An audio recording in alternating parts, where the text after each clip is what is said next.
To succeed in F1 Manager 22, you'll need to master your car development. This is especially true if you're starting with a team such as Williams or Haas. Design, research and manufacturing are all very important to help you turn up on track with a fast car. But it can be difficult to decide on what to develop first. And should you focus on designing new parts for this year's car or focus on researching for next year's car? In this video, I'll run through my top tips for developing your car in F1 Manager 22, including where to focus your development time and how to optimize each car part. So designing new car parts is fundamental to developing your car. Whether you're researching for the following year or designing new parts for this year, the process is very similar. You first have to identify which part you want to develop, and this can be figured out using a few methods. You can check the calendar to see which races are coming up and which car parts are beneficial for those upcoming races, or you can compare your car to competitors' cars to see how you stack up and where you lack performance. First, I'll take a look at how to check upcoming races. You'll notice as you scroll through the calendar and the circuit information for each track that there's a selection of blue and green thumb icons for suggested car performance. This is essentially telling us which parts of your car's performance are most important for that specific track. If a track has a blue thumb icon, it means that part's pretty important. And if it has a green thumb icon, it means it's very important. And what this essentially means that if your car is strong in the suggested areas, you're likely to perform better at that track. For example, the British Grand Prix emphasises the need for a car that has good top speed and high speed cornering. If your car meets those criteria, you're in for a better race than cars that don't perform as well in these areas. You can access the circuit information for each track at any point in the calendar, so you can see what upcoming races focus on which parts of your car. This allows you to plan upgrades throughout the season. Upgrades generally take between 2 and 4 weeks to design and another few days to manufacture. This gives you around a 30 to 40 day window for developing most car parts, unless of course you're spending a lot of money to rush to development. I would suggest that you periodically take a look at the races that are upcoming, looking ahead by around 2 to 3 races and seeing which parts of your car are important for each of those races, and then you can design some new car parts to match the criteria. You may want to check a few races and not just focus on one, as some tracks such as Monaco are anomalies, and you don't want to go fixating on Monaco and develop a car that's extremely good in low speed corners, as on either side of Monaco you have Spain and Baku, followed by Canada and Silverstone. And these are all tracks that focus much more on high speed cornering. The other method to help you decide where to focus your development is to compare your car's performance against other cars. You can compare any car side by side to see where other cars are better than you and vice versa. Head over to the car segment and then car analysis. Here you can choose any 2 cars to compare, and I often look at teams that are just above me. For example, in my McLaren playthrough, I initially looked at Alpine and AlphaTauri to see where they're outperforming my car. Then I looked ahead to Mercedes as I developed the car further. When comparing 2 cars, you can see on the right hand side which car is better by seeing which car part is highlighted in white.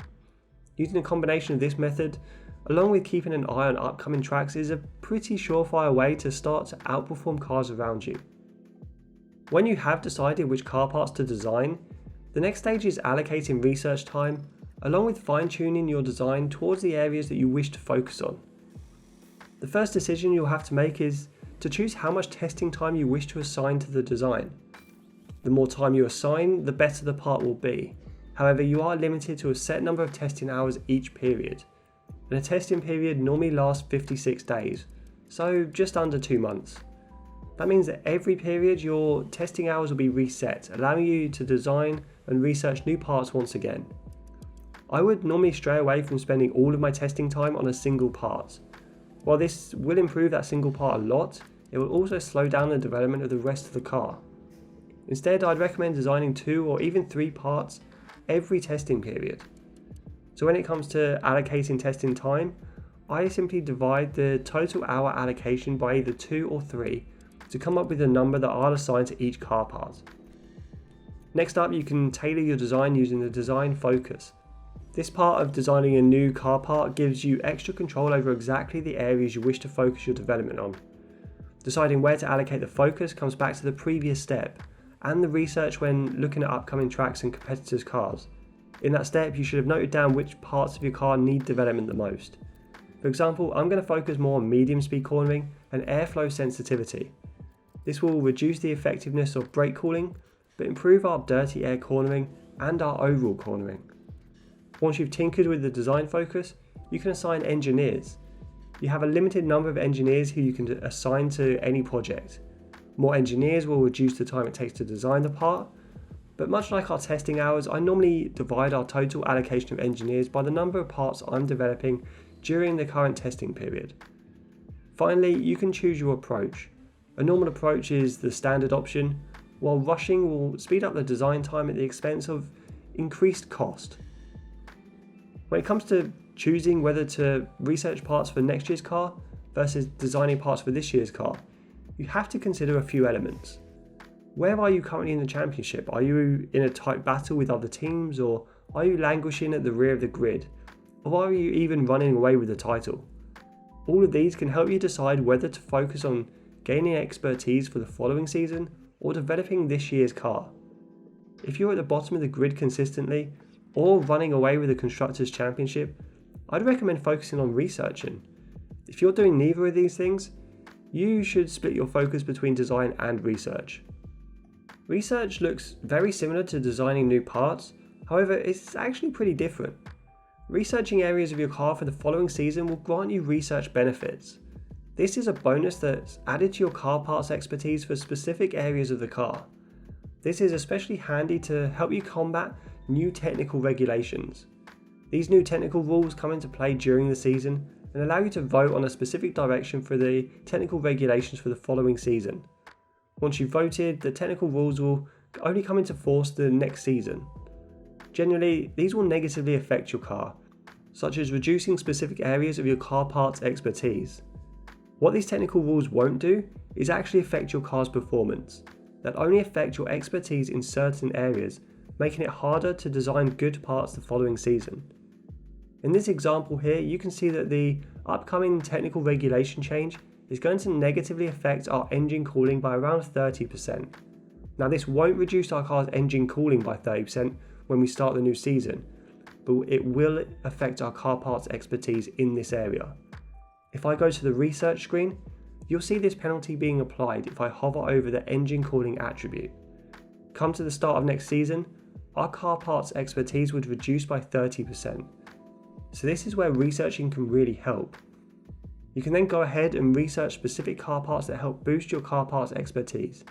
In this case, if I were to research this new part, I would boost my expertise next year by a good chunk. I can research this part multiple times through the current season to claw back some of the expertise loss that I'd be facing next year. And if I do this enough, I could mitigate the new technical regulations completely, or gain bonuses for other areas of car part development for next season.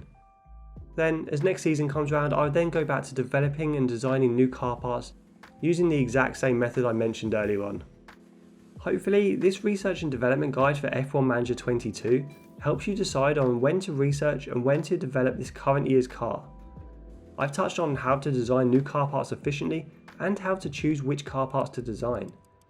If you have any questions at all, drop them in the comments below. And if you like this video, hit that like button and consider subscribing for more F1 Manager 22 content and other sim racing content. But for now guys, I'll see you on track.